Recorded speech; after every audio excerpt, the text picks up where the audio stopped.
Really?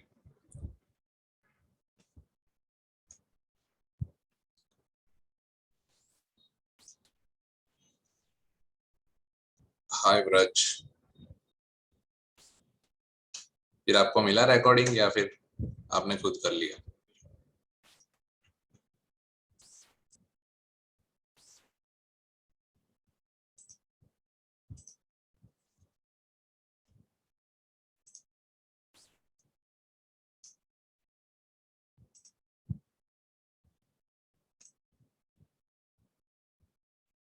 Okay.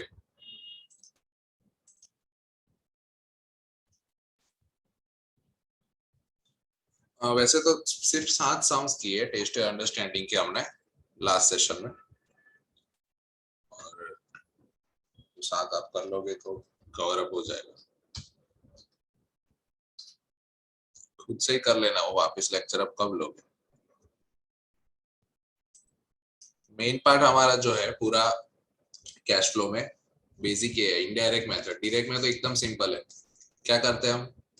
सिर्फ operating में ही होती है, बाकी सब में तो डायरेक्ट मेथड ही होता है। सिर्फ कैश फ्रॉम ऑपरेटिंग के लिए इनडायरेक्ट मेथड होता है, और उसमें भी डायरेक्ट मेथड जो होता है ऑपरेटिंग, उसमें तो सिंपल होता है। Cash received from customers, cash paid to suppliers और एक्सपेंसेस, जो टोटल आएगा वो क्या है हमारा? Cash flow from operating.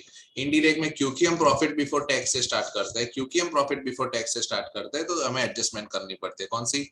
Non cash को ऐड कर देते, उसके बाद अदर हेड्स के लॉसेस को ऐड कर देते। क्यों? क्योंकि हमने पहले उसको हमारे प्रॉफिट में से डिड्यूस किया होगा ना, तो क्या करते हैं उसका इफेक्ट नलिफाई। तो अदर हेड का एडजस्टमेंट करने के बाद थर्ड चीज आएगी असेट्स। वो क्या होगा? करंट एसेट्स हो गए generally. Inventory, trade receivable, trade payables, prepayment, accrual, कुछ भी आ सकता है। उसमें हमारा सिंपल लॉजिक क्या रहेगा कि एसेट है तो उसमें इनवर्स लेंगे हम। हमारा एग्जांपल था ना डेटर्स वाला। अगर डेटर्स 10,000 से 5,000 हो जाता है, और अगर लाइबिलिटी 10 से 5 हो जाती है, ट्रेड पेबल एक्स से, तो इसका मतलब क्या है कि हमने कैश ले लिया है, राइट? और इसमें क्या है कि हमने कैश पे कर दिया है। यानी कि अगर एसेट बढ़ रहा है, एसेट कम हो रहा है, उसका मतलब क्या है? Cash flow add. और अगर लायबिलिटी कम हो रही है तो लायबिलिटी में कैश फ्लो आउटफ्लो ही है। तो बेसिकली उसका सिंप्लीफिकेशन क्या है कि एसेट में आपको इनवर्स रिलेशन देखना है। यानी कि एसेट अगर इंक्रीज हो रहा है तो हम माइनस करेंगे, और डिक्रीज हो रहा है तो ऐड करेंगे, ठीक है? और लायबिलिटी में क्या करोगे? As it is. यानी कि अगर लायबिलिटी कम हुआ तो हम भी माइनस करेंगे, और लायबिलिटी बढ़ा तो हम ऐड कर देंगे। वो क्या है? लायबिलिटी पार्ट का। और असेट में क्या बोला हमने कि अगर असेट डिक्रीज हुआ तो ऐड करेंगे, और असेट इंक्रीज हुआ तो क्या करेंगे? सब्ट्रैक्ट। बस यही ध्यान रखना है। और एक और क्या था कि हमारा जो कैश फ्लो फ्रॉम ऑपरेशन है, कैश फ्लो फ्रॉम ऑपरेशन वो क्या है? ये वाला पोर्शन है। लेकिन हमारे फॉर्मेट में उसके बाद क्या है? कैश जनरेट, ये आएगा क्या? हमने जो आगे एडजस्टमेंट देखे उसके बाद का आंसर, राइट? और उसके बाद क्या करोगे आप? Interest paid, income tax paid. यहाँ पे पेड है, वहां पे ऊपर जो हमने इंटरेस्ट जो रेड्यूस किया था वो क्या किया था? जो पी एंड एल वाला। क्यों? क्योंकि हमने पीबीटी का एडजस्टमेंट किया, प्रॉफिट बिफोर टैक्स में।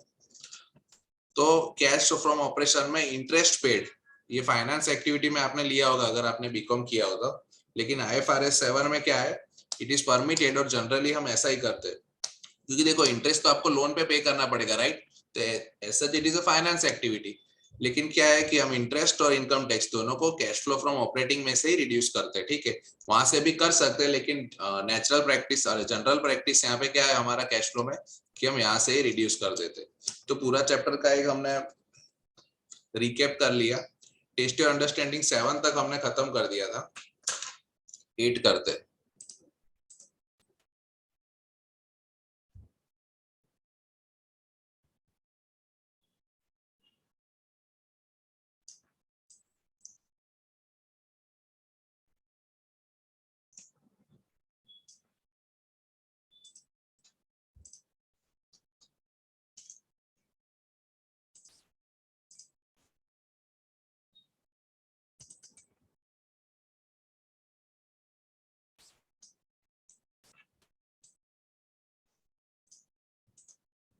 चलो स्टार्ट। सबसे पहले उसने क्या पूछा है? Statement of cash flow. तो क्या करेंगे? बना देंगे। तो बेसिकली क्या होगा? और कौन सी मेथड बोला? डायरेक्ट मेथड, ठीक है। अगर कुछ नहीं बोला है तो आप कोई भी मेथड यूज कर सकते हो, लेकिन जब उसने पूछा है कि डायरेक्ट मेथड से सॉल्व करना है तो हमें डायरेक्ट मेथड से ही करना है, ठीक है। डायरेक्ट मेथड यानी सिंपल है, हम कैश जो आया वो ऐड कर देंगे, जो पे किया वो माइनस कर देंगे, तो ऑपरेटिंग एक्टिविटीज का आंसर आ जाएगा, सिंपल। तो स्टार्ट करेंगे ऑपरेटिंग एक्टिविटीज से। सबसे पहला हमारा क्या होगा,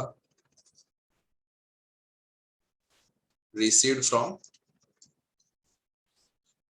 कस्टमर्स।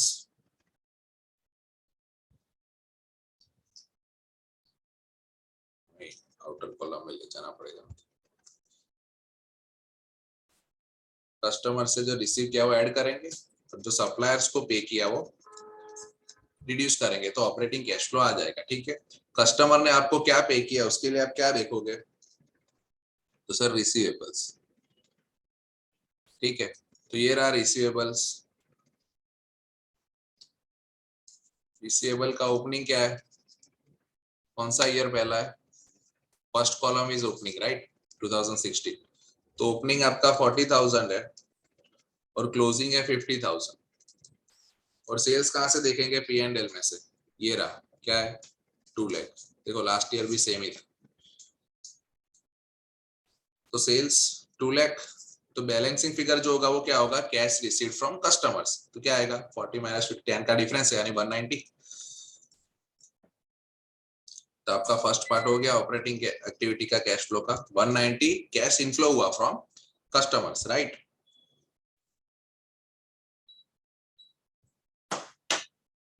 उसके बाद सप्लायर, तो सेम सेम प्रोसेस। अभी यहाँ पे उसने ट्रेड पेबल या ऐसा कुछ नहीं दिया, सिर्फ पेबल्स बोल दिया है, ठीक है। तो हम क्या करेंगे कि एक्सपेंसेस को भी पेबल, ये पेबल में एक्सपेंसेस के अगर पेबल है वो भी ऐसा मान के चलेंगे, ठीक है।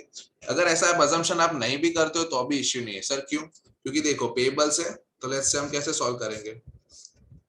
ओपनिंग क्या है 40,000, क्लोजिंग 60,000।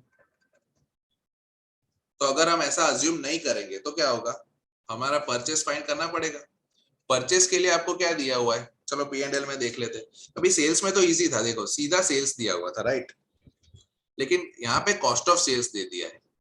तो कॉस्ट ऑफ सेल्स का डेफिनेशन क्या होता है, opening plus purchase minus closing, यानी कि 1,20,000 इक्वल्स टू ओपनिंग और क्लोजिंग आपको बैलेंस शीट से मिल जाएगा। ये रहा क्या है, 55,000 65,000, राइट। तो opening 55,000 plus purchase minus closing 65,000।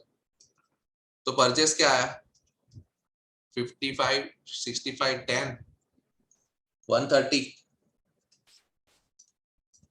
Right. वो आप कहां ले जाओगे, पेएबल्स के लेजर में, राइट।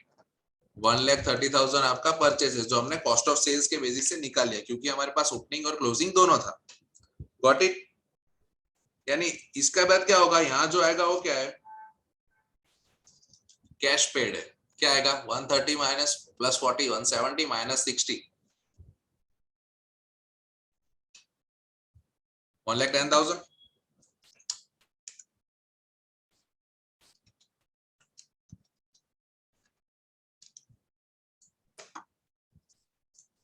तो एक तो आप इस मेथड से सॉल्व कर सकते हो, ठीक है। तो उसमें क्या होगा, आपका जो ऑपरेटिंग एक्टिविटीज है उसमें सप्लायर को क्या पे किया, 1,10,000। अभी आप देखोगे तो एक्सपेंसेस जो पे किए वो बाकी है ना अभी। तो आप ये मान सकते हो, अगर आपने ये माना कि वो जो पेएबल है वो ट्रेड पेएबल्स ही है, ठीक है, तो उसका मतलब है कि एक्सपेंस पेएबल और ओपनिंग और क्लोजिंग है ही नहीं, राइट। क्योंकि देखो पेएबल के अलावा तो कोई बैलेंस शीट में आइटम है ही नहीं। तो उसका मतलब क्या हुआ कि जो इस साल का एक्सपेंस है वो हमने पूरा पे किया होगा, राइट। सी कोई ओपनिंग और क्लोजिंग नहीं है, उसका मतलब क्या होगा कि जो भी पी एंड एल में डेबिट हुआ वो पूरा का पूरा पे हुआ। अगर नहीं होता तो कुछ ना कुछ यहाँ पे बचता ना। और अगर पुराने साल का कुछ बाकी होता तो डेबिट और क्रेडिट में खड़ा होता। तो उसका मतलब ये है कि 47,000 आपने कैश में पे किया, गॉट इट। लेकिन उसमें एक चीज है, क्या, यहाँ पे क्या आपको डेप्रिसिएशन दिया है क्या, नहीं दिया। लेकिन यहाँ पे देखो आपका सम स्टार्ट ही असेट से हो रहा है, यानी कि डेप्रिसिएशन तो है। चलो मुझे ये फिगर देख के बताओ करंट ईयर डेप्रिसिएशन कितना है क्विकली।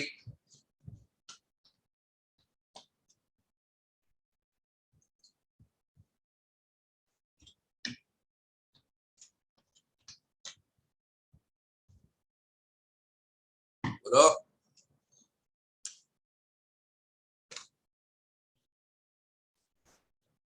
करंट ईयर डेप्रिसिएशन या 2000 दोनों में 1000 का एडिशन हुआ ना, लेकिन यहाँ पे देखो डेप्रिसिएशन अलग से नहीं है, यानी कि ये 47 के अंदर एक नॉन कैश एक्सपेंडिचर है, क्या है 2000।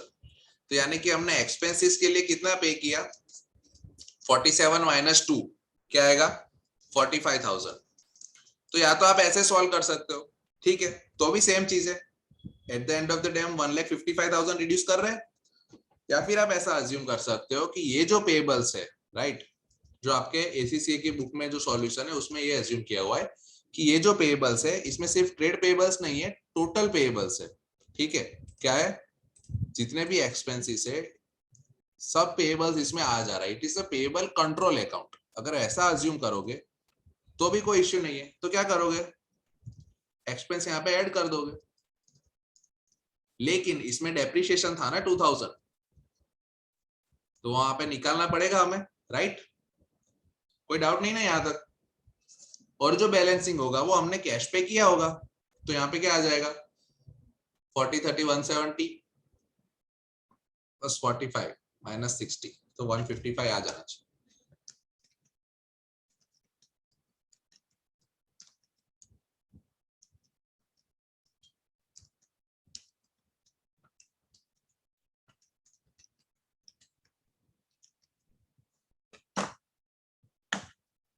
डेप्री वाला नहीं आया ना, ठीक है, ब्रज आपको डेप्री वाला पता चला।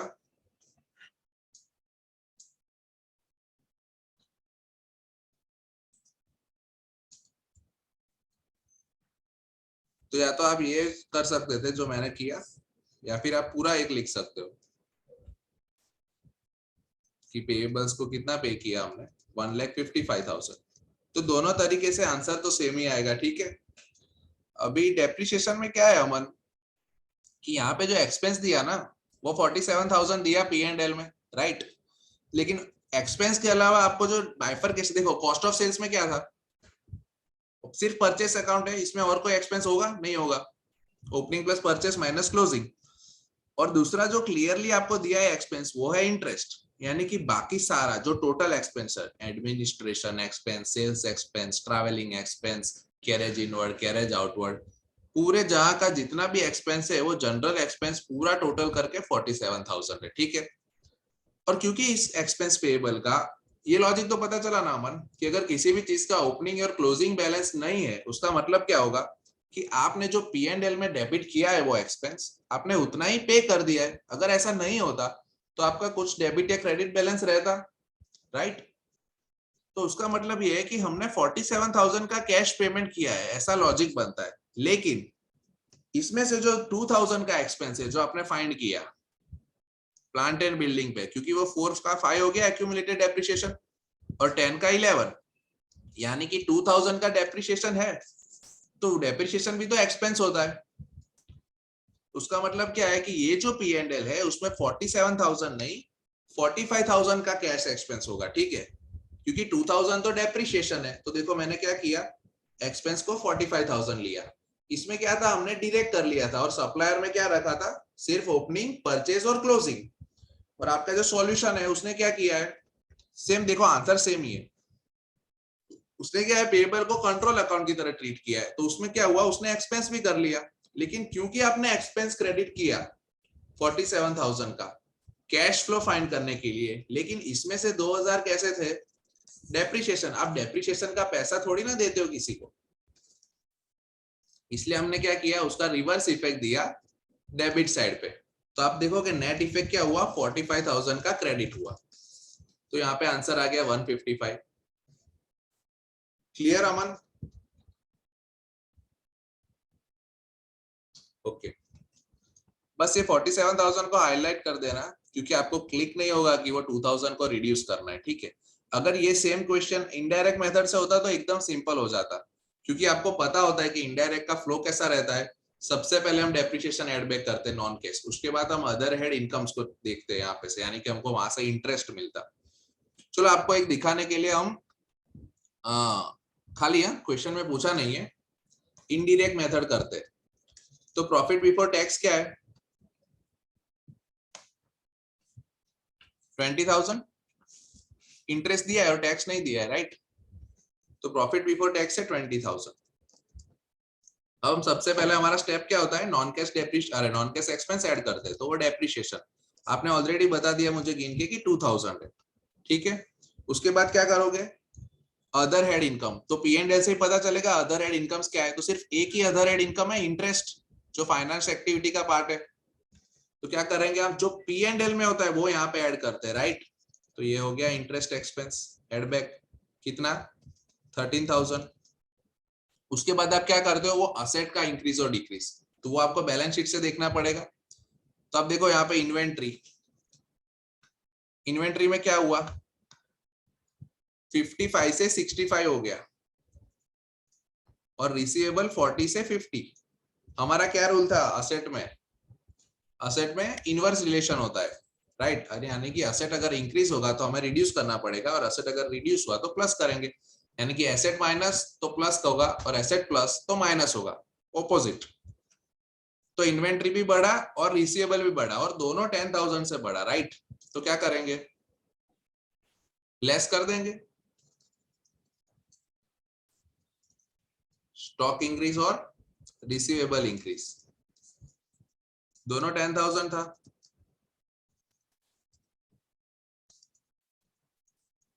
और लास्ट क्या बचा, पेएबल्स। करंट एसेट और कोई है ही नहीं यहाँ पे, देखो। और दूसरा यहाँ पे भी, यहाँ तक एनसीएल है, सिर्फ पेएबल्स है, वो करंट है। तो वो 40 से 60 हो गया। लेकिन लाइबिलिटीज में हमने क्या बोला था, डायरेक्ट होता है, यानी कि अगर लाइबिलिटी बढ़ेगी तो कैश फ्लो भी बढ़ेगा। तो क्या हुआ, 40,000 से 60,000, यानी कि 20,000 ऐड करें।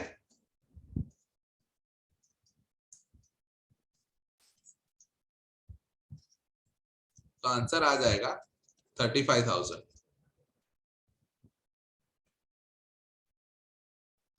और सेम चीज आपका यहाँ पे भी आंसर वही है। तो डायरेक्ट मेथड हमको पूछा है।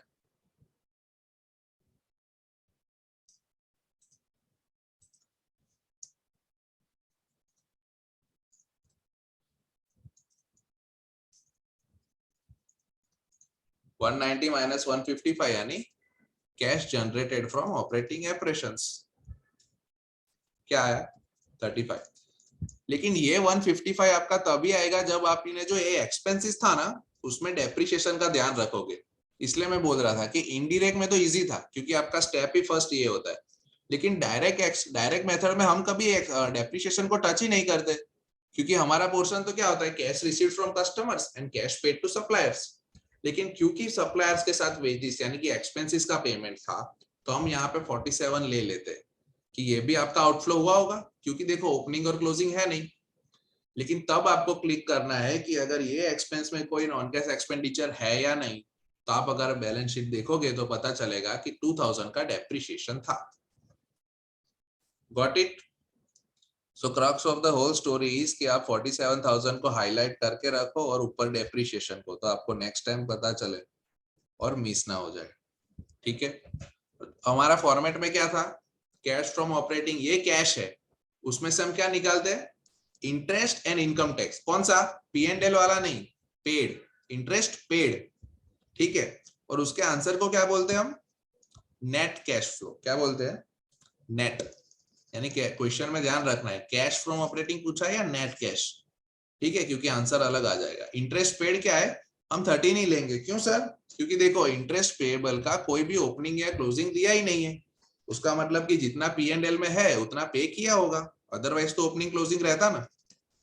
तो देखो 13,000 रिड्यूस किया, तो net cash flow from operating activities आ जाएगा 22,000। सिंपल, ऑपरेटिंग एक्टिविटीज खत्म। और ये इनडायरेक्ट मैंने दिखा है, आपको पता चला ना, दोनों में आंसर हमेशा सेम ही आएगा। बस मेथड अलग है हमारा, और वो भी सिर्फ ऑपरेटिंग एक्टिविटीज के लिए। फिनेंसिंग और इन्वेस्टिंग में तो एक ही मेथड है, डायरेक्ट, जो पैसा आया वो प्लस और जो गया वो माइनस। अब चलो इन्वेस्टिंग एक्टिविटीज देखते हैं।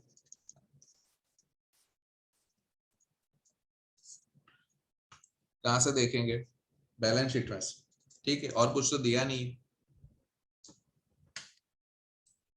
इंटरेस्ट 15,000 आना चाहिए ना, बिकॉज 10% लोड है, 150K पर लोन।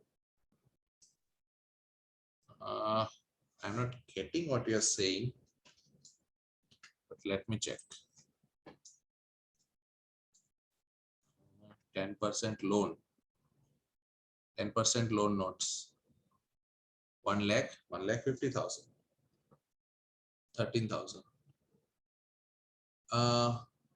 लेकिन अमन, आप जो बोल रहे हो वो तो कब होगा? जब आपने 1 जनवरी को लोन लिया हो तो ना,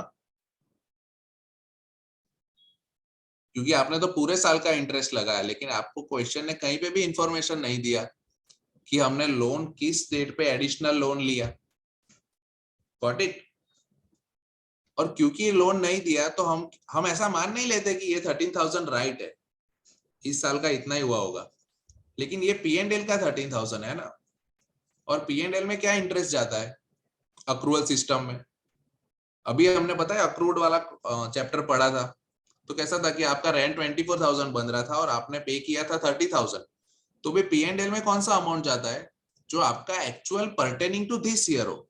यानी कि अगर इंटरेस्ट आपके P&L में 13 दिया हुआ है तो उसमें कोई क्वेश्चन ही नहीं है कि वो सही नहीं गिना है। और 15,000 नहीं होने का लॉजिक ये है कि 15,000 तो तभी होगा जब हमने पहले दिन पे ही लोन ले लिया हो। अगर साल में बीच में किसी टाइम से लिया होगा और अगर आप टोटल करते हो तो 13 आ रहा है, और यहाँ पे इंटरेस्ट पेड भी 13 आ रहा है, उसका लॉजिक तो हमने देख लिया, क्योंकि ओपनिंग और क्लोजिंग दिया हुआ नहीं है, तो ऑब्वियसली जो आ रहा था वो हमने पे किया होगा, तभी कुछ भी आउटस्टैंडिंग या प्रीपेड नहीं है। क्लियर अमन? इन्वेस्टिंग एक्टिविटीज, तो सबसे पहले ये प्लांट हमने कितने का परचेज किया? 1,000। देखो 10,000 है उसका तो 11,000 हो गया, और उसी तरह से बिल्डिंग देखो 50 का 90, यानी 40,000। इजी। तो नेट कैश में क्या करेंगे? ऐड कर दूं 41,000।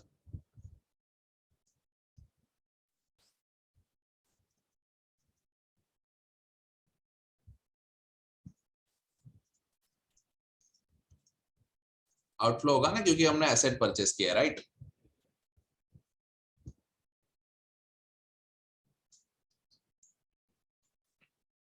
देखो दूसरा इन्वेस्टमेंट यहाँ पे क्या बोला? इन्वेस्टमेंट एट कॉस्ट 50,000 था, 80 हो गया, उसका मतलब हमने कितना इन्वेस्टमेंट नया किया? 30,000। इन्वेस्टमेंट करोगे तो आपका कैश जाएगा, आउटफ्लो होगा, यानी कि इन्वेस्टिंग फ्रॉम एक्टिविटीज, हाँ, इन्वेस्टिंग एक्टिविटीज का नेट कैश फ्लो क्या रहा? 71,000 नेगेटिव। लास्ट बचा कौन सा? फाइनेंसिंग। फाइनेंसिंग में हम बैलेंस शीट से पता कर लेते हैं। शेयर्स देखो 40,000 से कितने हो गए? 15,000, यानी कि 10,000। और कहीं पे भी बोनस बोनस बोला नहीं है, यानी हम ऐसा ही मानेंगे कि पूरा कैश इश्यू है, नहीं तो उसको बताना चाहिए था एडजस्टमेंट अगर बोनस इश्यू होता तो, राइट? और शेयर प्रीमियम में इंक्रीज, यानी कि हमने इस तरह से इश्यू किया कि हमें 10,000 कैपिटल के मिले और 2,000 प्रीमियम मिला, तो टोटल क्या हुआ? 12,000। ये लिख देते हैं शेयर प्रोसीड्स। अभी सेल हमने क्या है इश्यू किया, यानी ये क्या है, कैश आएगा हमारे पास 12,000। और आपने लोन देखा था ना, 1 लाख का 150 हो गया, यानी कि 50,000 पैसा तो आया होगा ना हमारे पास। हाँ, हमें इंटरेस्ट देना पड़ेगा, लेकिन लोन लेते तो पैसा आता है ना हमारे पास, तो 50,000 क्या करेंगे? ऐड कर देंगे। और लास्ट क्या है? और कुछ दिख रहा है बैलेंस शीट में? नहीं। रिटेन्ड अर्निंग्स, रिवैल्यूएशन सरप्लस हमारे काम का नहीं है। 10% loan notes, payables, bank. Okay, कोई एडजस्टमेंट था? हाँ, 20,000 dividend has been paid in year. अगर ये इंफॉर्मेशन नहीं दी होती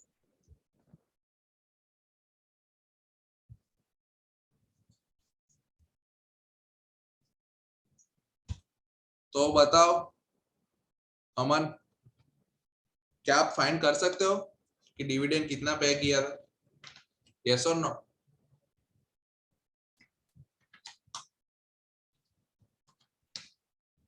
विदाउट दिस इंफॉर्मेशन, अगर वो लाइन नहीं दी होती तो क्या आप फाइनेंस एक्टिविटी में कुछ प्लस माइनस करते या नहीं?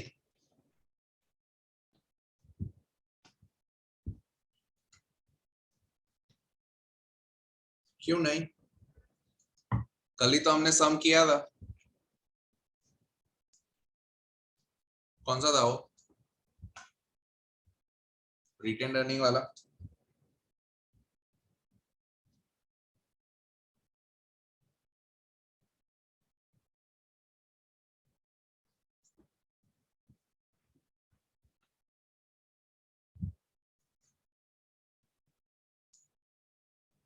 डिविडेंड फाइंड किया था कहीं पे तो।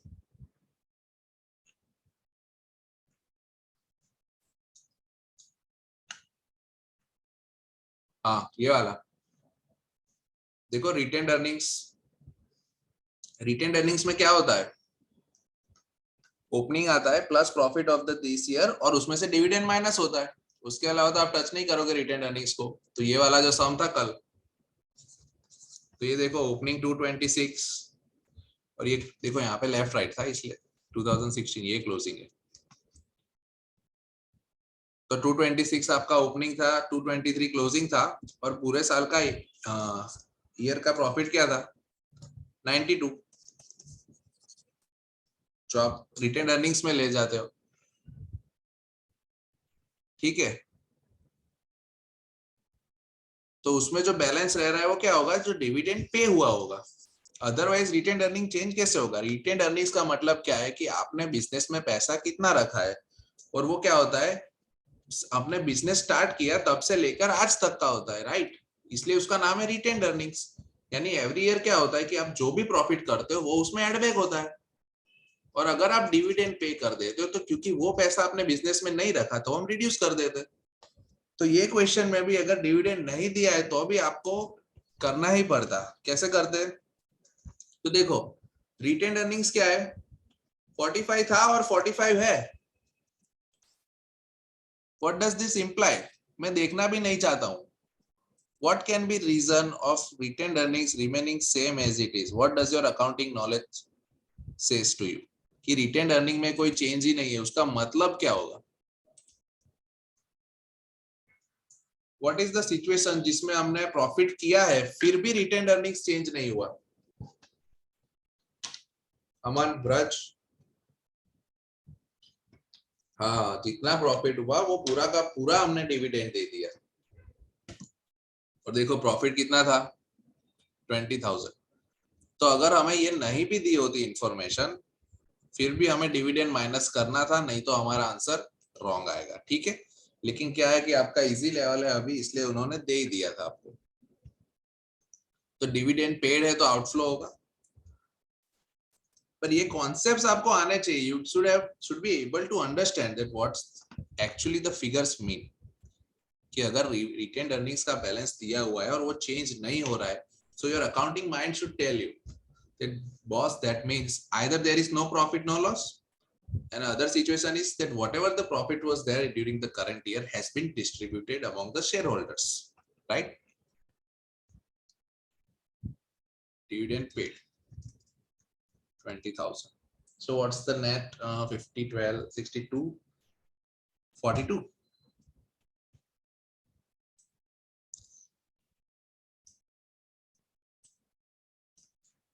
42 plus, na? So what's the net effect? 22 plus 42, 42, 52, 62, 64. 64,000 minus 71, यानी कि 7,000 net decrease in cash flow हुआ। ये आपका फॉर्मेट का रहता है, ठीक है। उसके बाद आप क्या करते हो, ओपनिंग बैलेंस लेते हो और फिर क्या आ जाएगा आपका closing cash and cash equivalent. Opening क्या था, बैलेंस शीट से मिलेगा, ये रहा देखो बैंक 3000, ठीक है। तो क्लोजिंग आपका होना चाहिए -4000, यानी कि अगर आपकी बैलेंस शीट में -4000 है तो आपने सम सही किया है। देखो यहाँ पे बैंक क्रेडिट साइड आ गया, देखा आपने डेबिट से 4000, यानी कि हमारा आंसर करेक्ट है। गॉट इट, फुल फ्लेज सम है, इतना कोई हार्ड चैप्टर नहीं है। आप एक टेस्ट और अंडरस्टैंडिंग 1 to 7 करोगे, बेसिकली उसमें एक ही सम है और लास्ट में ये 2, यानी कि 2 सम आपको दिए हुए हैं फुल फ्लेज, और इसके बाद कुछ ऐसा है नहीं जो रह रहा है, ठीक है। इस पॉइंट में क्या ध्यान रखना था, ये 47,000 में जो डेप्रिसिएशन था।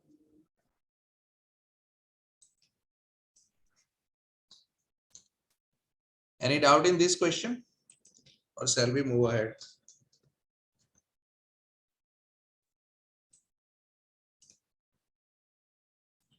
फॉर्मेट आपको याद रखना है, ये तो डायरेक्ट है। इनडायरेक्ट में क्या होगा, नॉन कैश डेप्रिसिएशन ऐड करोगे सबसे पहले, उसके बाद अदर हेड इनकम, यानी कि वो P&L से देखोगे आप कि इंटरेस्ट है, डिविडेंड है, राइट। और उसके बाद क्या करोगे, बैलेंस शीट में से फाइंड आउट करोगे कि कौन सा असेट में इंक्रीज डिक्रीज हुआ। That's the way that you will solve the sum of indirect method. Let's jump into test your understanding 9। चलो ये तो इजी है, थियरी है, मुझे बता दो फटाफट से व्हाट इज द ऑप्शन। हमारा रूल क्या था, असेट में इनवर्स होता है और लायबिलिटी में डायरेक्ट रिलेशन होता है। उसने कुछ एडजस्टमेंट्स किए, उसमें से क्या गलत है वो आपको फाइंड आउट करना है, और which criticism is valid.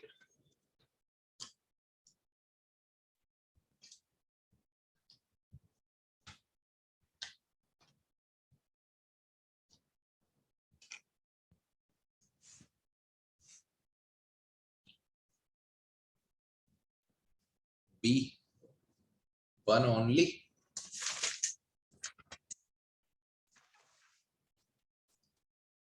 अरे आगे ब्रज आ गया आपका भी डाउट है। बेसिकली देखो लॉस है तो ऐड करेंगे क्योंकि अदर ऐड का है। इंक्रीज इन रिसीवेबल, हमने क्या बोला, असेट में इनवर्स रिलेशन होता है, तो अगर वो माइनस है तो इंक्रीज है तो माइनस होना चाहिए, और इंक्रीज इन पेबल्स प्लस होना चाहिए।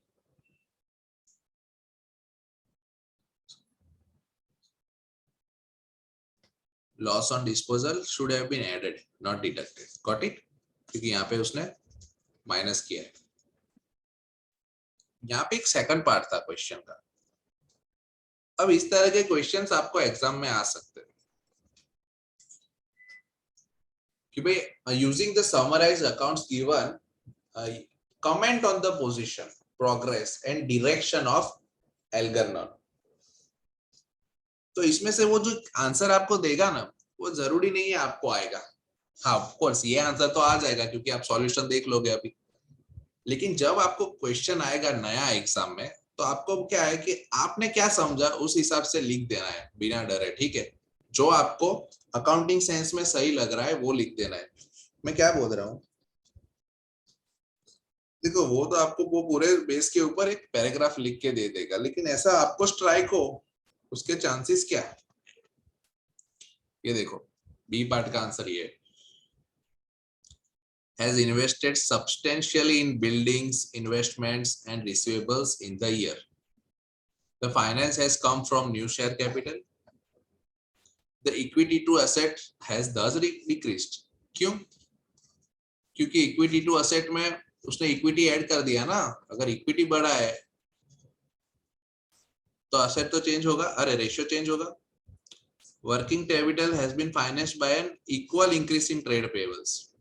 वो आपने देखा ना, इन्वेंट्री और रिसीवेबल जितना डिक्रीज हुआ था उतना ही इंक्रीज क्या हुआ था, अरे दोनों में जो इंक्रीज था वो क्या था, सेम था। यानी कि जितना लोग हमसे मांग रहे हैं उतना हम भी लोगों से मांग रहे हैं, ठीक है। और ये last point, the profits have been fully distributed as dividend despite having a profit from last year, halving of profit. It might have been wiser to cut back in the period of expansion until the benefits of expansion seen in the form. अभी देखो ये answer उसने comment दे दिया, इसमें से आप कितना समझ पाओगे?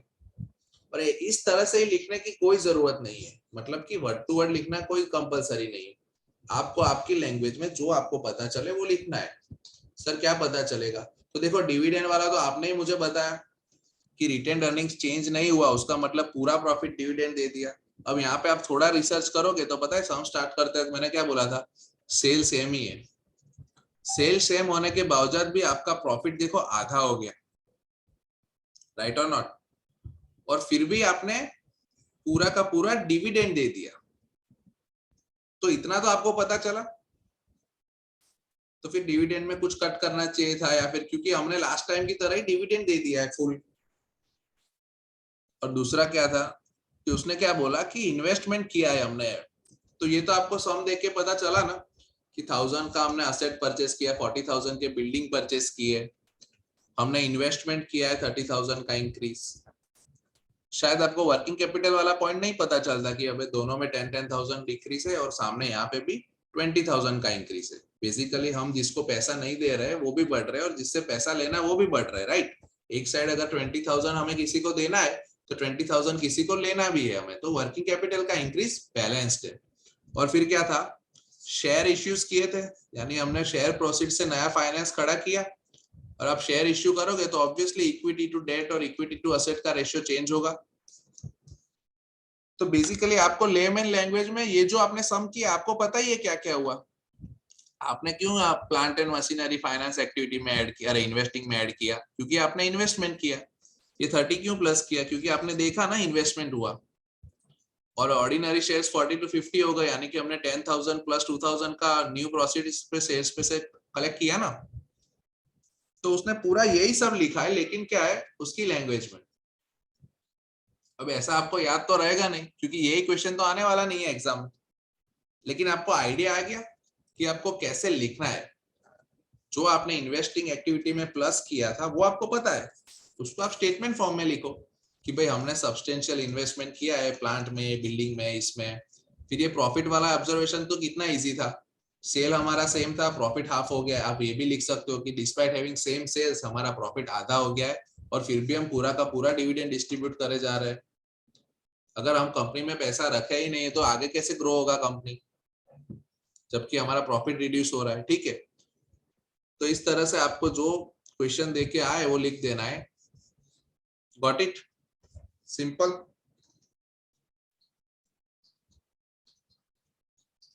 ज्यादा उसका टेंशन नहीं लेना है, लेकिन आप अगर जैसे मैंने बोला वैसे करोगे ना तो सब कवर हो ही जाएगा।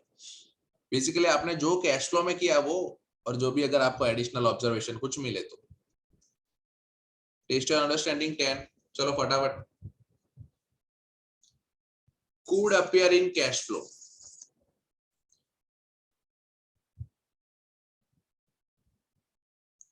यानी कि कौन सा ट्रांजैक्शन है जिसमें कैश इनफ्लो या आउटफ्लो होगा। Fast fast.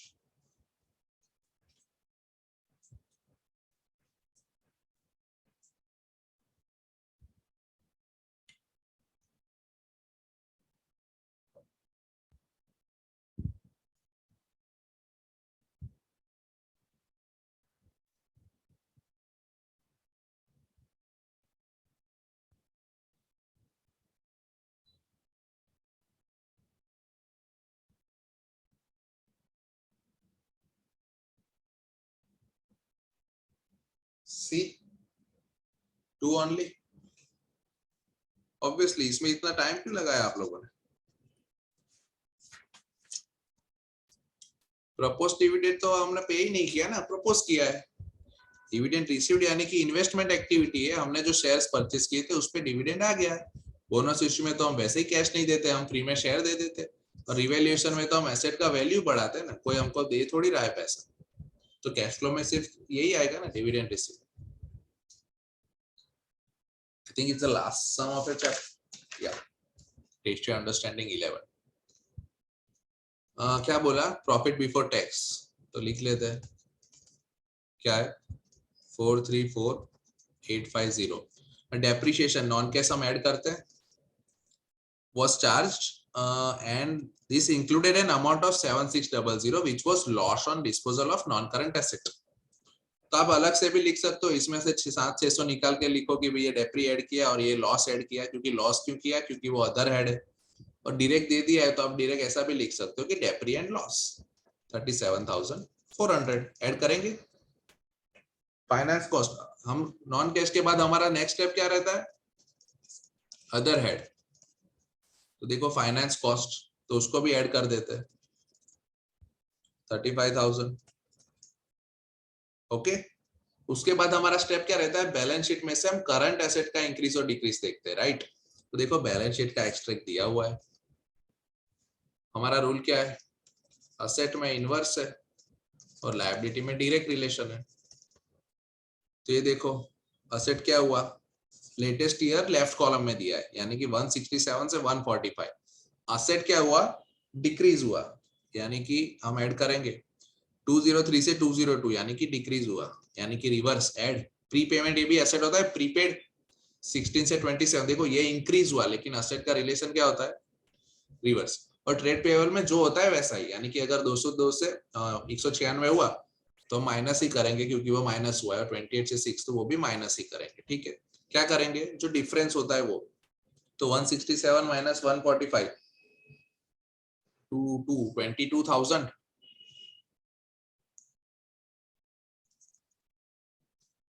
जो इन्वेंट्री में डिक्रीज हुआ वो, फिर ट्रेड रिसीवेबल में डिक्रीज हुआ वो प्लस करेंगे, प्रीपेड जो है वो माइनस करेंगे क्योंकि वो इंक्रीज हुआ, ट्रेड पेएबल डिक्रीज हुआ वो माइनस करेंगे, और इंटरेस्ट पेएबल को भी माइनस करेंगे, ठीक है। सब में डिफरेंस क्या है, 145 167, यानी कि 22,000, 202 हुआ यानी दिया ही है तो 1000, और प्रीपेड 16 to 27 यानी कि 9 नहीं 11, राइट, 16 से 27, और वो क्या करना है, रिड्यूस करना है। ट्रेड पेएबल 212 से 96 416, एंड लास्ट 28 minus 6 22। पूछा क्या है, कैश जनरेटेड फ्रॉम ऑपरेशंस, यहाँ पे लिखोगे,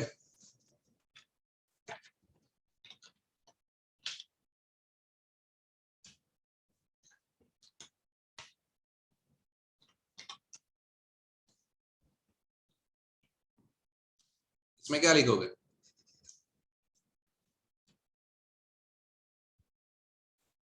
इंटरेस्ट पेएबल में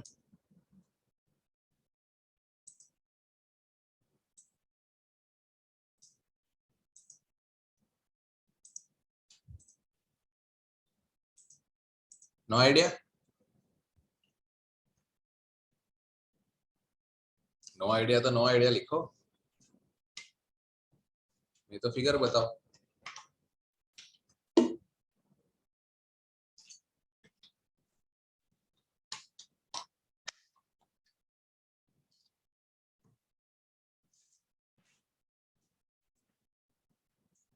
यहाँ पे इंटरेस्ट नहीं आएगा, इंटरेस्ट का फॉर्मेट पता है ना आपको, वो कैश फ्लो निकालने के बाद लिखते हैं।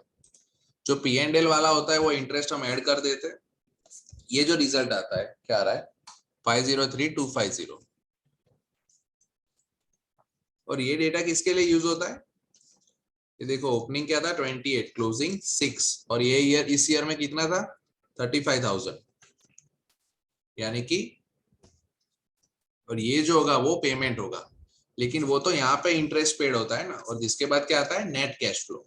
आपको नेट नहीं पूछा था, कैश ही पूछा था, तो इंटरेस्ट पेएबल वाला जो एडजस्टमेंट है वो तो कब होता है, कैश फ्लो के बाद, राइट। कैश फ्लो में से इंटरेस्ट पेड ऊपर क्या है, एडबैक क्यों किया, क्योंकि हमारे प्रॉफिट में वो इंटरेस्ट था, तो हमें कैश ऑपरेटिंग में से उसे निकालना है, क्यों, क्योंकि वो अदर हेड इनकम है, अरे एक्सपेंस है। लेकिन हमारा प्रेजेंटेशन हमने क्या किया है कि हम उसको नीचे इंटरेस्ट पेड को दिखाते हैं IFRS 7 में, लेकिन यहाँ पे क्या होता है पेड, वो ऊपर वाला नहीं। उसके लिए हमें क्या डेटा चाहिए, इंटरेस्ट पेएबल का ओपनिंग, क्लोजिंग और P&L, और जो बैलेंस होता है वो हमने एक्चुअली कैश पे किया होगा, लेकिन ये डेटा हमें यूज नहीं करना पड़ेगा, क्यों? क्योंकि उसने नेट कैश नहीं पूछा आपको। तो क्या है आंसर? 503250।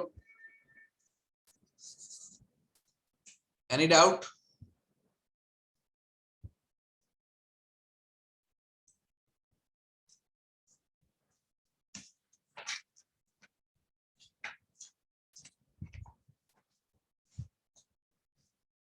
अगर नहीं है तो चलो एग्जाम किट खोल लो इसकी।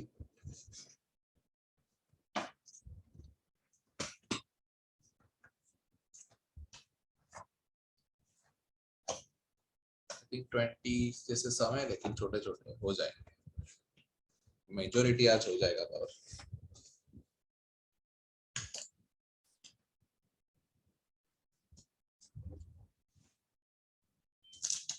रेडी? 330 से स्टार्ट हो रहा है exam kit.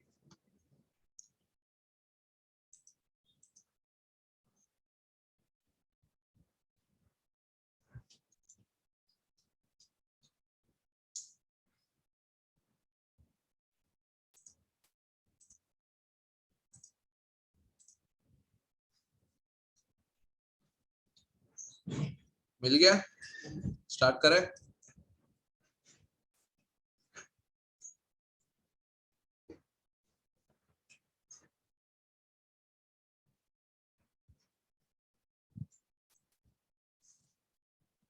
Ready?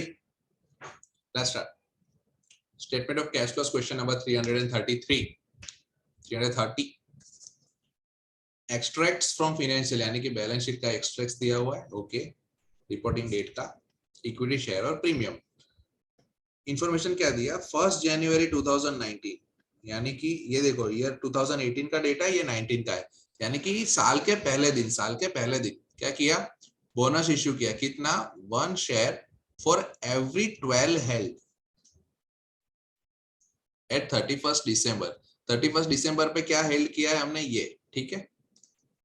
Let's change the colour of the pen. तो इस पे हमने क्या किया? 1 फॉर एवरी 12, यानी कि इंटू 1/12, यानी कि 10,000 का नॉमिनल वैल्यू का क्या हुआ होगा फ्रेंड्स? बोनस शेयर इश्यू हुआ। करेक्ट? और बोनस शेयर इश्यू का एंट्री क्या होता है फ्रेंड्स? फटाफट से 20 क्वेश्चन हमें खत्म कर दे। बोनस शेयर इश्यू का एंट्री क्या होता है? चलो इजी पार्ट में बता देता हूँ। इक्विटी शेयर कैपिटल क्रेडिट होता है। डेबिट क्या होता है वो आप मुझे बता दो।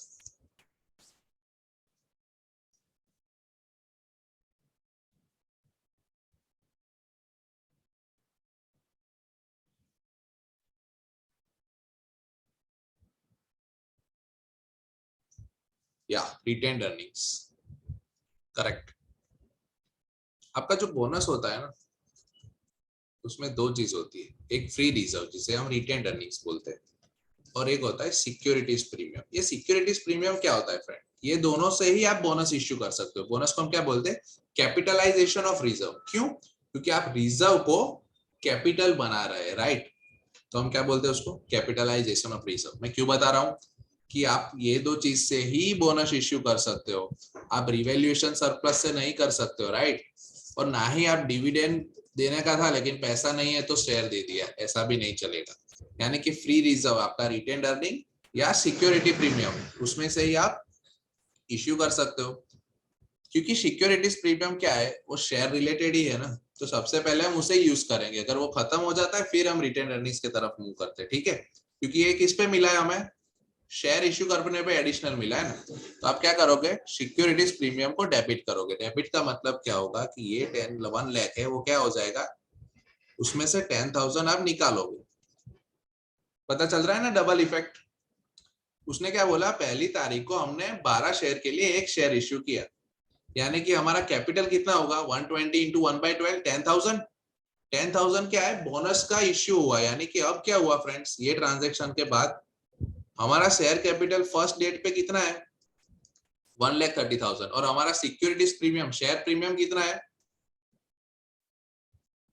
Any doubt till here? Clear? और अब आप क्या करोगे? इसको कंपेयर करोगे, देखो क्योंकि ये तो नॉन कैश है ना, ये जो ट्रांजेक्शन हुआ वो तो नॉन कैश है। अब आप क्या करोगे, ये वाला जो है ये डिफरेंस वो क्या होगा, एडिशनल शेयर इश्यू कैश में, राइट। क्योंकि आप देखो 120 टू 3 लाख नहीं कर सकते क्योंकि उसमें से 10,000 वो नॉन कैश इश्यू था, गॉट इट। यानी कि 130 टू 3 लाख हमने एक्चुअली, हमें कितना कैश मिला शेयर इश्यू से, 1,70,000। अगर आपने ये बोनस वाला पॉइंट इग्नोर किया होता तो आपका आंसर क्या आता, 1,80,000, गॉट इट। कहाँ गलती नहीं करनी है पता चला। उसी तरह से आपका सिक्योरिटीज प्रीमियम अभी 90,000 हो गया, देखो क्योंकि उसमें से हमने बोनस इश्यू किया था। अगर आप ऐसा नहीं करते तो आप क्या करते, 1 लाख और 260 यानी कि 1,60,000 का ही डिफरेंस गिनते। लेकिन देखो आप 90,000 हो गया था आपका फर्स्ट डेट पे, और अब उसको 260 किया, यानी हमें एक्स्ट्रा प्रीमियम कितना मिला, वो भी 1,70,000। और उसके बाद तो ये क्या हो गया, क्या पूछा है, फाइनेंस एक्टिविटीज। तो फाइनेंस एक्टिविटीज में क्या होता है, शेयर प्रोसीड्स कितना आया, 3,40,000, ये दोनों का टोटल। उसके बाद देखो loan notes were issued, loan notes issued यानी कि हमारे पास पैसा आएगा, राइट, हमें इंटरेस्ट देना पड़ेगा, हमारे पास पैसा आएगा, तो वो हमने 3 लाख ऐड कर दिया। अब इंटरेस्ट ऑफ 12,000, ये बहुत इंपॉर्टेंट पॉइंट है, क्या करोगे, प्लस या माइनस, फाइनेंसिंग एक्टिविटीज पूछा है।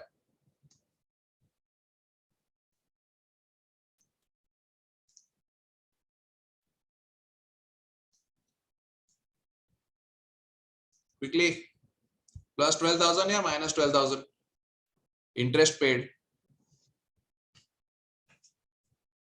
कैश फ्लो फ्रॉम फाइनेंसिंग पूछा है, Aman is saying reduce, minus, okay, बहुत रॉन्ग, कुछ नहीं करना है, हमारा फॉर्मेट देखा ना, हम इंटरेस्ट पेड को ऑपरेटिंग एक्टिविटीज में ही डील कर लेते हैं।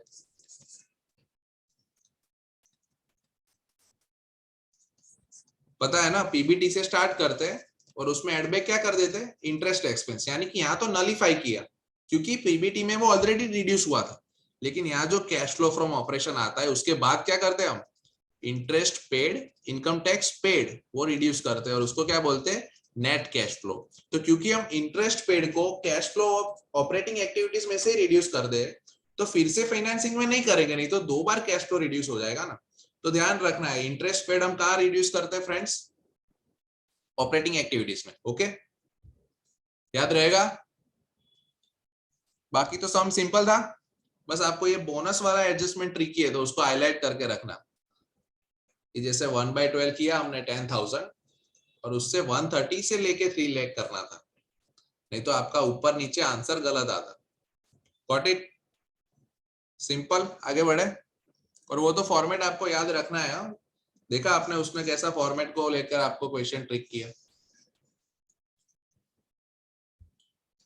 चलो next, 331, Nobus company is producing its statements, okay, कुछ बैलेंसेस दिए हुए और लास्ट में बोला है net cash flow from investing activities. चलो एकदम फटाफट बताओ, ये एकदम इजी है।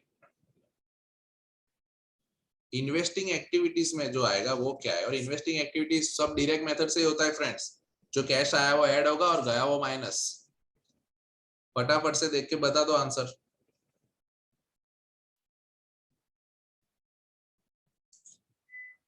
20 सेकंड्स।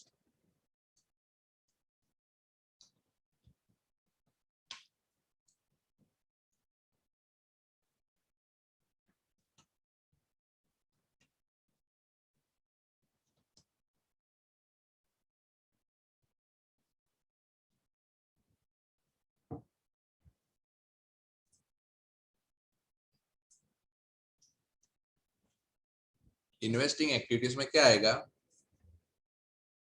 जो इन्वेस्ट किया वो पैसा, और अगर कुछ एसेट सेल किया उसमें से जो आया वो पैसा।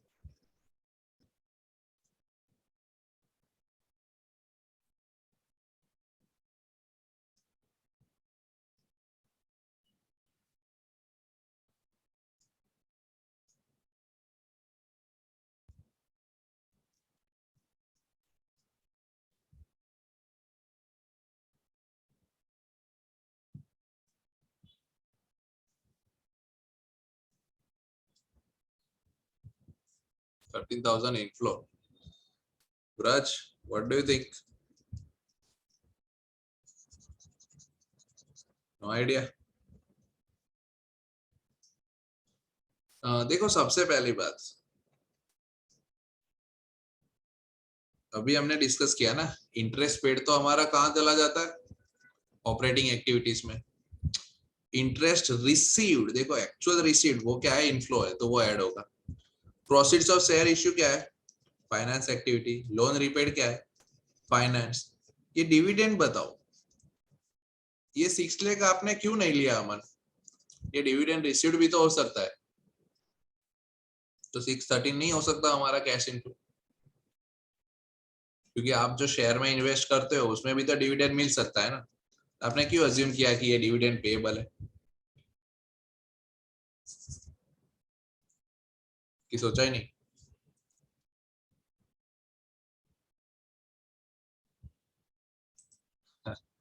तो अब मैं पूछ रहा हूं तो क्या लग रहा है?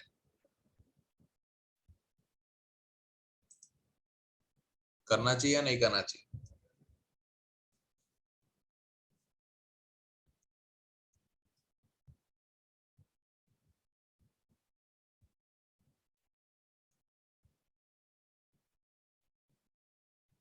कितना सोचोगे?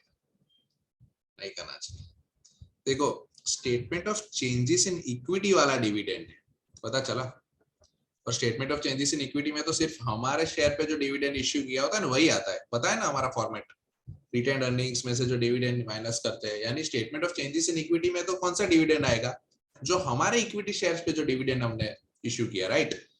डिविडेंड रिसीव तो किस पे होता है कि हमने किसी शेयर की कंपनी में इन्वेस्ट किया होता है, तो ये क्या है? डिविडेंड पेएबल है, ठीक है, कंफ्यूज नहीं होना है। सो 13,000 inflow is the correct answer.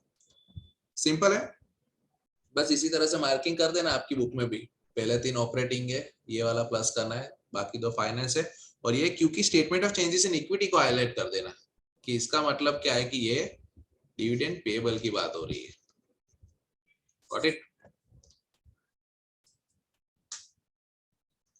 चलो थियरी क्वेश्चन फटाफट बता दो। कैश फ्लो में क्या आ सकता है? सी 2 and 4 only. What is 2? Right issue and dividend paid. Bonus issue में क्या करते हैं हम? कैपिटलाइजेशन ऑफ रिजर्व, और ये क्या है? रिवैल्यूएशन, यानी कि asset debit to reserve. So perfect. Next, क्या गलती है? ठीक है, प्रॉफिट बिफोर टैक्स के बाद नॉन कैश एक्सपेंडिचर को हम ऐड करते हैं, वो उसने किया। इसमें हमारा रूल क्या है? असेट में इनवर्स रिलेशन है और लायबिलिटी में डायरेक्ट। इंक्रीज इन इन्वेंट्री को माइनस किया, सही किया या गलत किया?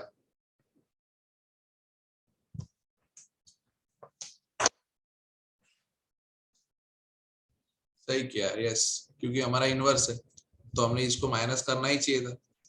और डिक्रीज इन असेट को हम क्या करेंगे? प्लस। इंक्रीज इन पेएबल, हमने क्या बोला? लायबिलिटी में तो डायरेक्ट रिलेशन है, तो इंक्रीज इन पेएबल भी इंक्रीज होना चाहिए, तो ये 2 चीज उनको प्लस करनी चाहिए थी जो उन्होंने माइनस की हुई है, राइट? ये डेप्रिसिएशन और इंक्रीज इन इन्वेंट्री का इफेक्ट सही था, तो जहां पे भी वो है, रिसीवेबल कहाँ है? ये रहा, और payable should be added, yes. Got it?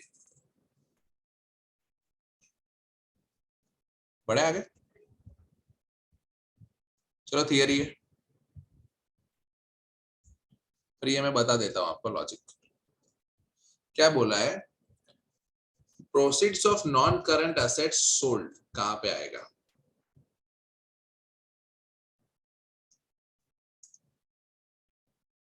ठीक है, तो सबसे पहले देखते हैं हम statement of financial position, balance sheet. Balance sheet में क्या होता है फ्रेंड्स?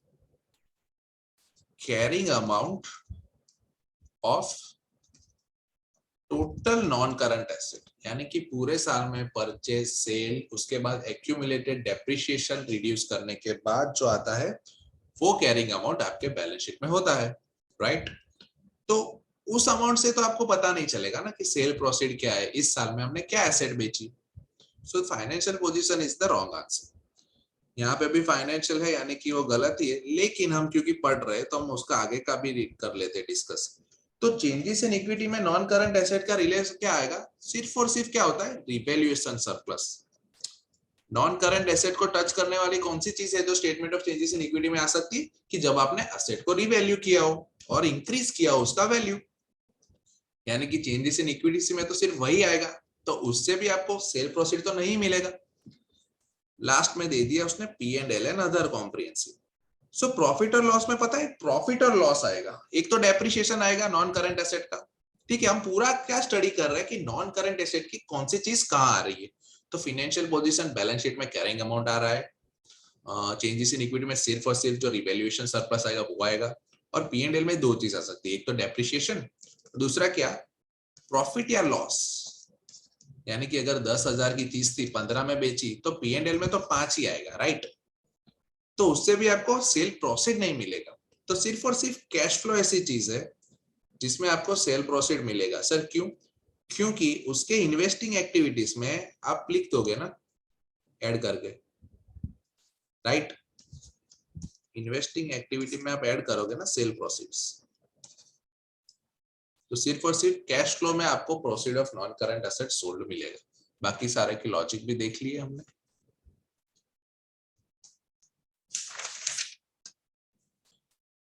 चलो 335 में ध्यान दो, उसके जैसा ही 336 भी है।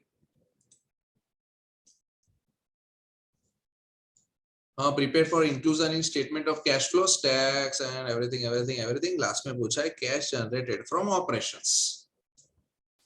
ठीक है, अभी आप ध्यान से देखो, इसमें से हम क्या कर देते हैं, पहले ही ऑपरेटिंग और फाइनेंस का मार्किंग कर देते हैं। ठीक, तो टैक्सेस एंड डिविडेंड्स पेड, तो टैक्स कहाँ आ जाएगा, ऑपरेटिंग एक्टिविटी में। इंक्रीज इन पेएबल हम ऑपरेटिंग में पता है रिवर्स असेट का इनवर्स होता है और लायबिलिटी का डायरेक्ट, तो यानी कि इंक्रीज इन पेएबल हम ऑपरेटिंग में ले जाएंगे, डिक्रीज इन इन्वेंटरी ले जाएंगे, रिडेम्पशन ऑफ लोन यानी कि finance, right. Increase in receivable फिर से operating, reduction in cash and cash, ये तो क्या होता है हमारा आंसर होता है ना, ये तो ऑपरेटिंग फाइनेंस है, उसको मार्किंग मत कर देना, वो क्या है हमारा आंसर रहेगा।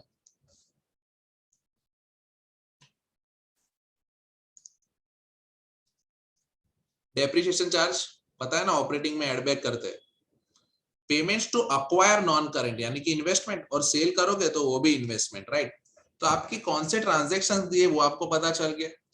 अब यहाँ पे आपने अगर थोड़ा दिमाग लगाया होगा तो आपको पता चलेगा कि ये क्वेश्चन ने हमको अजीबोगरीब डेटा दिया है, क्योंकि उसने आपको जो ऑपरेटिंग एक्टिविटीज के रिलेशन में जो डेटा दिया हुआ है वो क्या दिया है, वो उस तरीके का दिया है कि आप उसको इनडायरेक्ट मेथड से सॉल्व करोगे तो आंसर आएगा। पता है ना, हम प्रॉफिट बिफोर टैक्स में क्या करते थे, नॉन कैश एक्सपेंडिचर ऐड कर देते थे, अदर हेड इनकम्स को भी एडजस्ट करते थे, और उसके बाद असेट का इंक्रीज और डिक्रीज और लायबिलिटी का इंक्रीज और डिक्रीज एडजस्ट करते थे।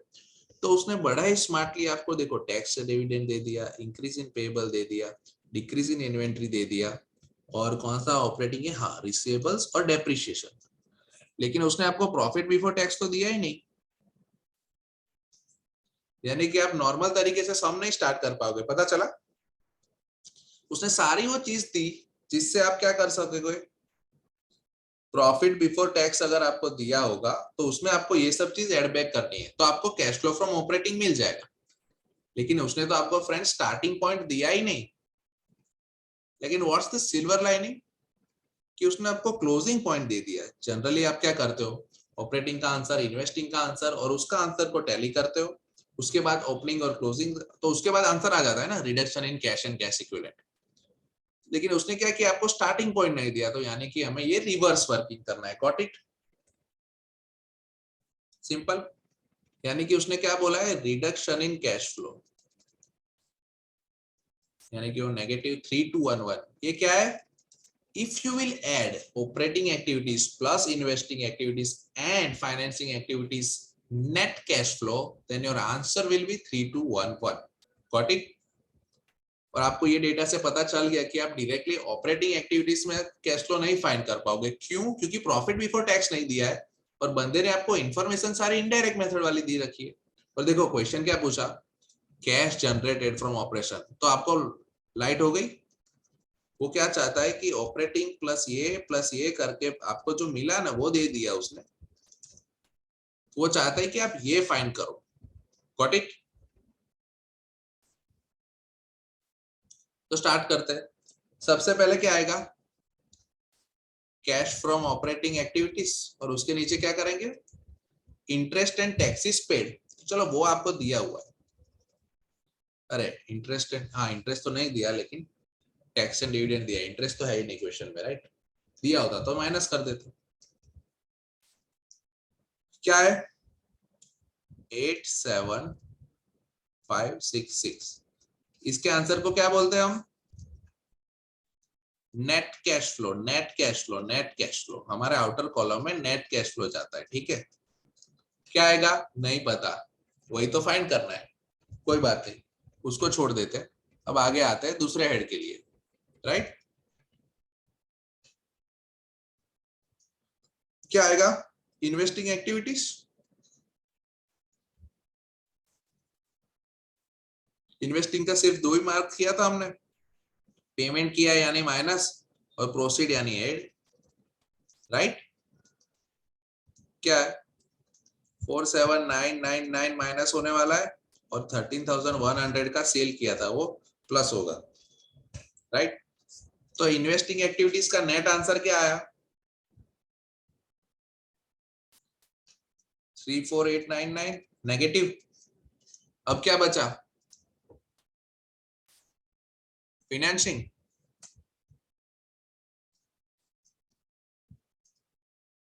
फाइनेंसिंग देखो, पूरे में हमने मार्किंग किया था ना, एक ही फाइनेंस था। क्या था? Redemption of loan. Redemption of loan, देखो लोन लेते हो तो क्या होता है? इनफ्लो होता है, क्योंकि किसी बंदे ने आपको लोन दिया है, पैसा दिया है। तो आप रिडीम करोगे तो क्या होगा? पैसा जाएगा। डायरेक्टली लिख देता हूं मैं यहाँ पे, ठीक है? उसमें और कुछ है नहीं, इसलिए। पता चला आपको? यानी कि आपको 2 फिगर मिल गई, ये मिल गई, यानी मिसिंग फिगर यही है। अगर operating activities plus investing plus finance का कैश फ्लो का अगर टोटल दिया हुआ है 3211, उसका मतलब क्या होगा? 3 लाख प्लस यानी 334899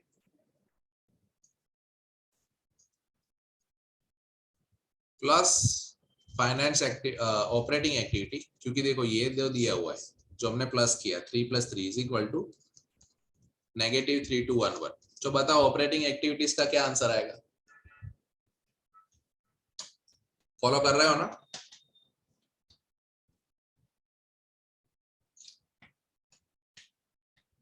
net cash flow from operating क्या आएगा?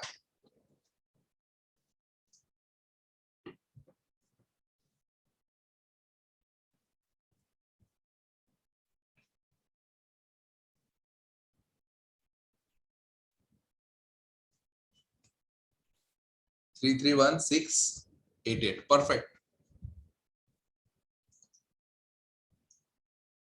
तो कर दू ये।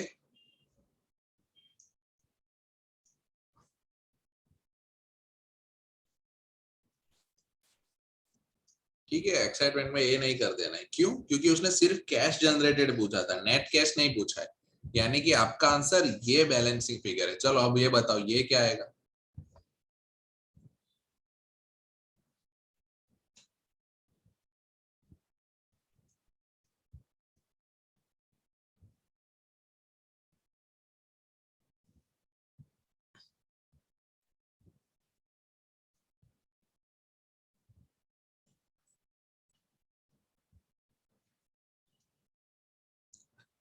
अरे टैक्स एंड डिविडेंड का इफेक्ट देना है, कितनी देर? 419254। परफेक्ट। क्या लग रहा है, ऐसे सम आएंगे तो आप कर पाओगे ना? सिंपल है कि नहीं?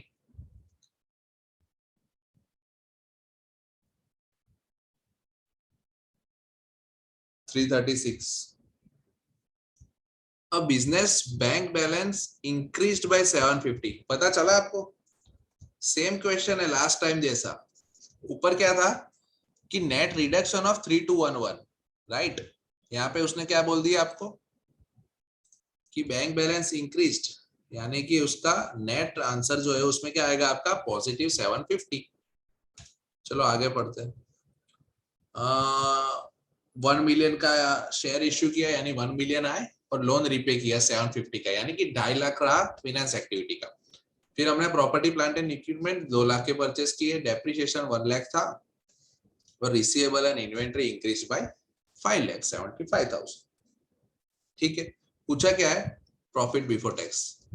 पता चला हमारा सम का फॉर्मेट क्या रहता है, हम प्रॉफिट बिफोर टैक्स से स्टार्ट करते हैं, उसके बाद हमारा फर्स्ट स्टेप क्या होता है फ्रेंड्स, नॉन कैश।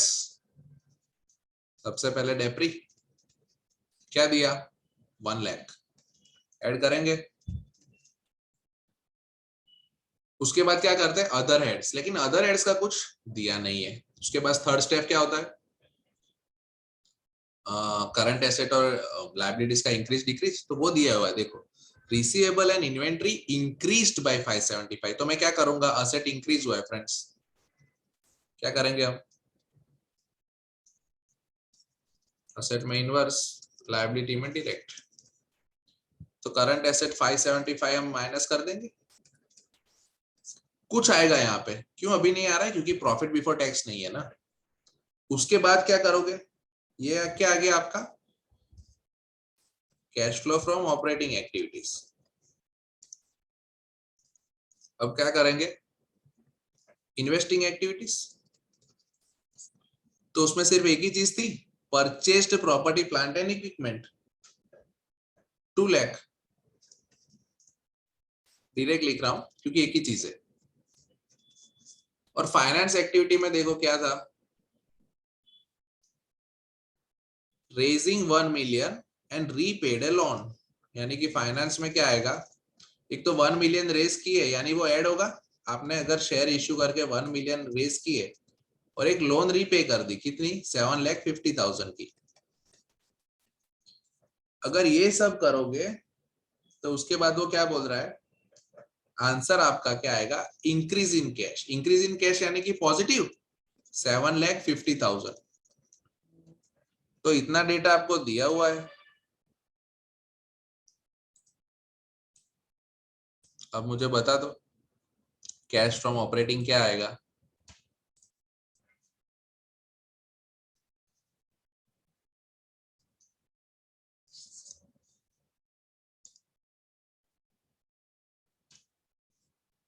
क्विकली।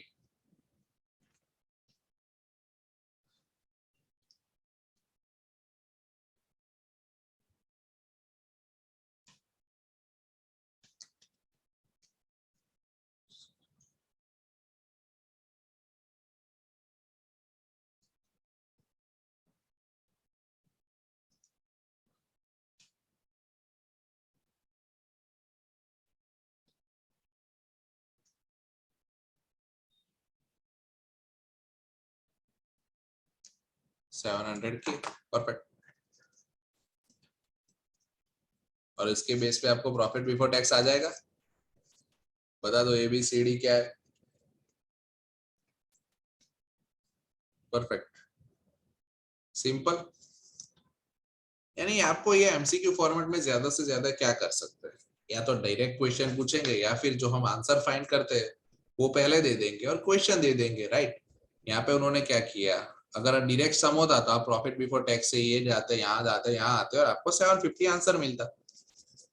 इससे ज्यादा वो बाहर तो आपका कोई कॉन्सेप्ट है ही नहीं, बस वो ऊपर नीचे कर सकता है कि वो कौन सी डेटा आपको देना चाहते। तो दोनों में रिवर्स वर्किंग वाला कॉन्सेप्ट था। 337, non current asset with carrying amount of $50,000। उसके बाद क्या है, स्टार्ट ऑफ द ईयर, यानी कि ओपनिंग दिया हुआ है, during the year business sold that had cost 4,000 and depreciated by 1500। Okay, उस एसेट का कॉस्ट 4,000 है और उसका एक्यूमुलेटेड डेप्रिसिएशन 1500 है। साल का डेप्रिसिएशन दे दिया 9,000 और carrying amount at the and they दिया 46। बोला हाउ मच इन्वेस्टेड, सिंपल सीधा ही आप क्या करोगे, non current eight carrying amount, opening क्या है 50,000, क्लोजिंग 46,000, लास्ट लाइन में दिया है। असेट का डेबिट बैलेंस होता है, तो जो डिस्पोज किया वो असेट का क्या होगा, लेकिन देखो ये क्या है कैरिंग अमाउंट पे, ये उसने कैरिंग अमाउंट दिया था। कैरिंग अमाउंट क्या होता है friends, cost minus accumulated डेप्री।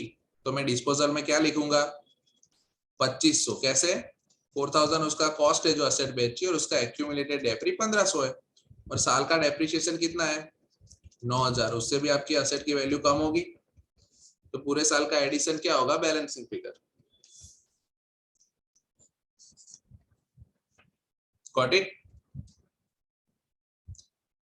Laser ही था, सारे फिगर्स दे दी थी पूरे अकाउंट की, सिर्फ बैलेंसिंग फिगर निकालना था। एक यही एडजस्टमेंट था कि यहाँ पे 2500 लेना है, क्यों, क्योंकि कैरिंग अमाउंट्स दिए हुए, राइट। और कैरिंग अमाउंट्स क्या होता है, कॉस्ट माइनस एक्यूमुलेटेड डेप्री। तो जब उसमें से आप एसेट निकाल रहे हो तो एसेट को भी आप नेट आउट करके निकालोगे, कैरिंग अमाउंट पे निकालोगे।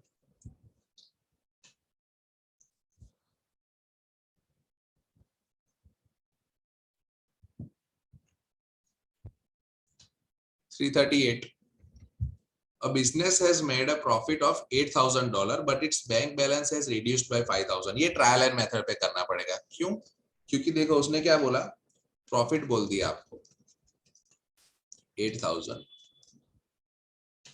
But bank balance reduce by 5,000, यानी कि वो क्या बोल रहा है कि आप पूरा सम सॉल्व करोगे ना, उसके बाद जो आंसर आता है वो 5,000 आएगा, right. Net decrease in cash flow, अरे net decrease in cash.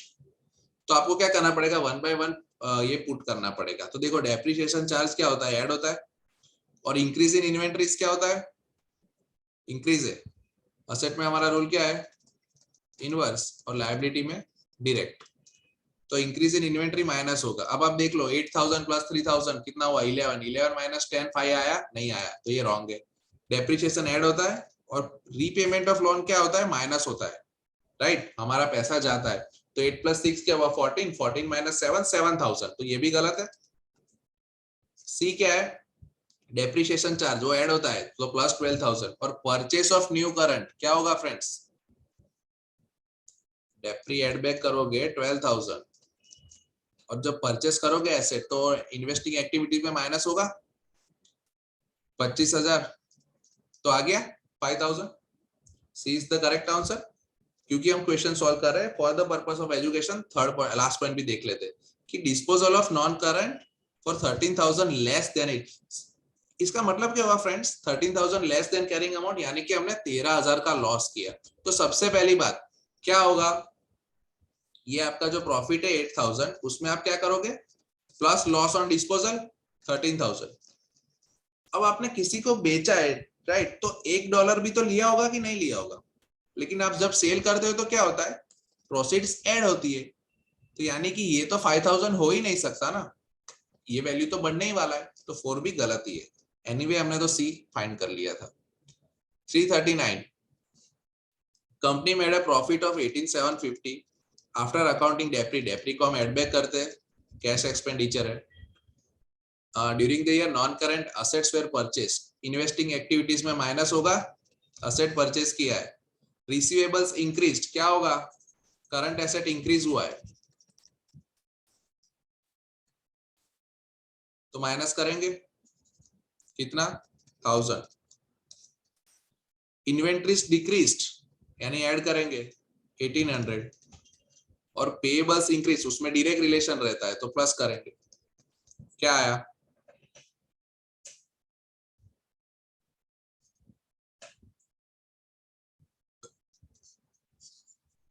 D. Simple, any doubt. 339,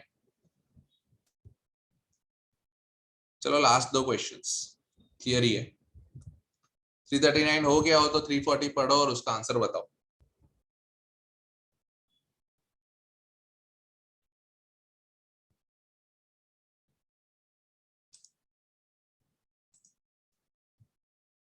consist only, यानी कि कोई भी आइटम ऐसी नहीं होनी चाहिए जो ऐड ना हो रही होते, that would be added to profit before tax. क्या आ रहा है,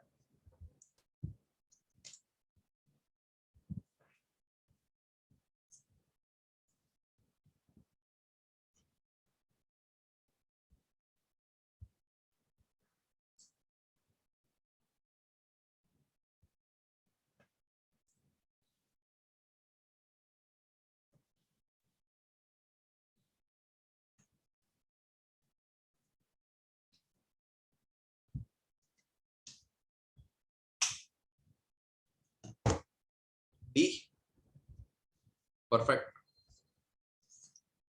डिक्रीज इन इन्वेंट्री असेट है तो वो प्लस होगा, डेप्रिसिएशन प्लस होगा, लेकिन profit on sale of non current asset minus होता है।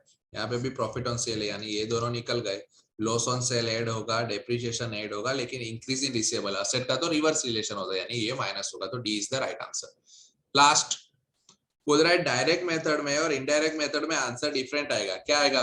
ट्रू है कि फॉल्स है? ये बोल रहा है डायरेक्ट में कैश ऑपरेटिंग और इनडायरेक्ट में अलग आएगा, हो ही नहीं सकता।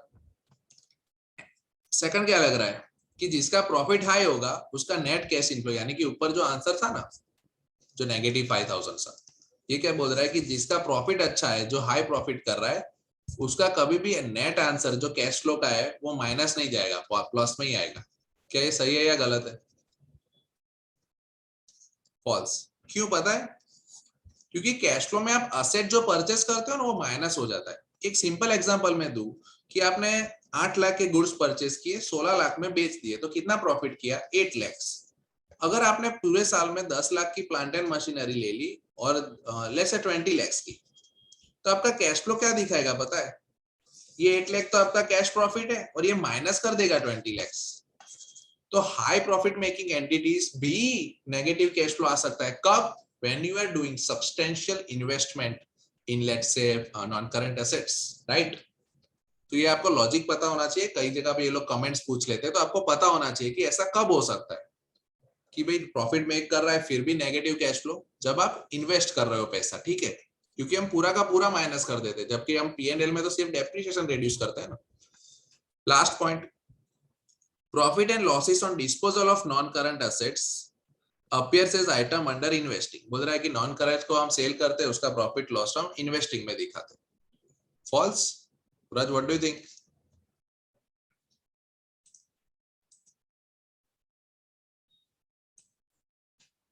क्यों इन्वेस्टिंग में नहीं होता है क्या नॉन करंट एसेट का सेल?